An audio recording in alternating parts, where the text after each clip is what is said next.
नमस्कार, माझे नाव आहे तौफिक आणि आपण पाहत आहात माझे चॅनल ग्राफिक्स 10 मराठी.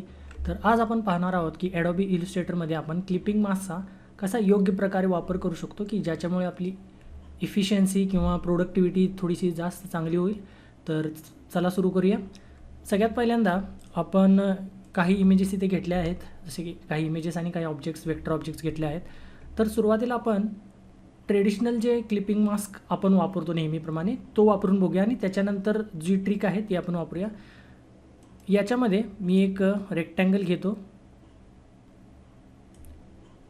याच्यामध्ये लक्षात ठेवण्यासारखी गोष्ट ही आहे की जोही ऑब्जेक्ट आपल्याला क्लिपिंग मास्क करायचा आहे तो सगळ्यात वर हवा. आपण जर लेयर पाहिले तर हा जो ऑब्जेक्ट आहे, हा रेक्टँगल, तो सगळ्यात वर आहे आणि बाकीचे जे ऑब्जेक्ट्स आहेत, ऑब्जेक्ट्स, शेप, इमेजेस वगैरे आहेत ते सगळं खाली आहे.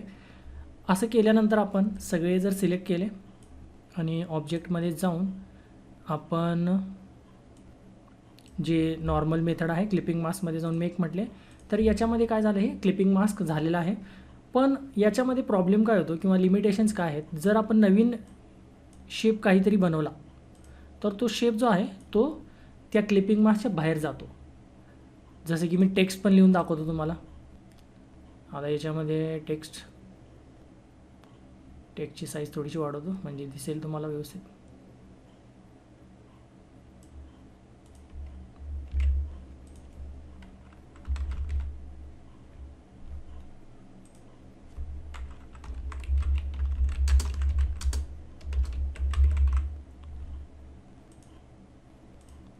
आता बघा, हे जरी आपण घेतलं तरी हे पण याच्या बाहेरच चाललेलं आहे. मग आपण काय करू शकतो, तर याला मी परत एकदा ऑब्जेक्टमध्ये जाऊन रिलीज करतो आणि हा जो ऑब्जेक्ट आहे याला परत एक काहीतरी कलर देतो म्हणजे आपल्याला व्यवस्थित कळेल ते.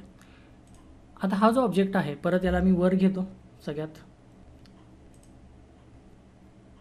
हा ऑब्जेक्ट याला बघा अरेंजमध्ये जाऊन आता हा सगळ्यात वर आलेला आहे. आपण बघू शकता इथं आहे हा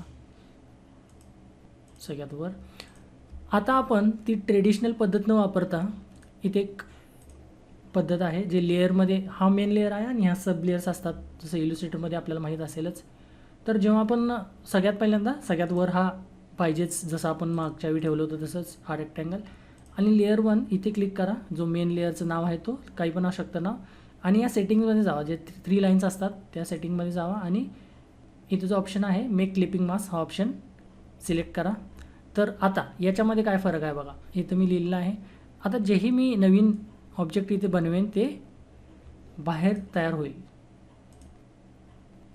हे बघा असं, जो काही मी बनवेल तो बाहेर नाही, म्हणजे त्या क्लिपिंग मास्कच्या आत तयार होईल. जरी मी बाहेर ड्रॉ केला तरी तो क्लिपिंग मास्कच्या आतच बनेल. अशा प्रकारे आपण बघू शकतो. मग आपल्याला वारंवार ते जे नवीन ऑब्जेक्ट्स आहेत ते क्लिपिंग मास्कच्या ग्रुपमध्ये न्यायची गरज नाही. ऑटोमॅटिकलीच हे आपल्याला तयार करून मिळेल क्लिपिंग मास्क.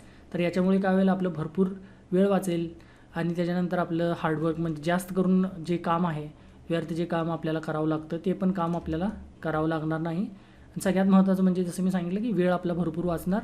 कॉम्प्लिकेटेड इमेजेस किंवा डिझाईन्स वगैरे बनवताना याचा फार यूज आहे. जर तुम्हाला हे रिलीज करायचं असेल तर परत आपण याच लेअरवर क्लिक करून हे इथे क्लिक करून सेटिंगमध्ये रिलीज क्लिपिंग मास्क करू शकता. हे बघा असं आलं.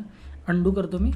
तर काही असं प्रकारे आपण काय करू शकतो, एक क्लिपिंग मास्कची ट्रिक यूज करून आपला वेळ वाढवू शकतो आणि प्रोडक्टिव्हिटी किंवा इफिशियन्सी आपली वाढवू शकतो डिझायनिंग करताना ॲडोबी इलस्ट्रेटरमध्ये. तर या व्हिडिओमध्ये एवढंच. जर आपल्याला व्हिडिओ युजफुल वाटला असेल तर व्हिडिओला लाईक जरूर करा, माझ्या चॅनलला सबस्क्राईब करा.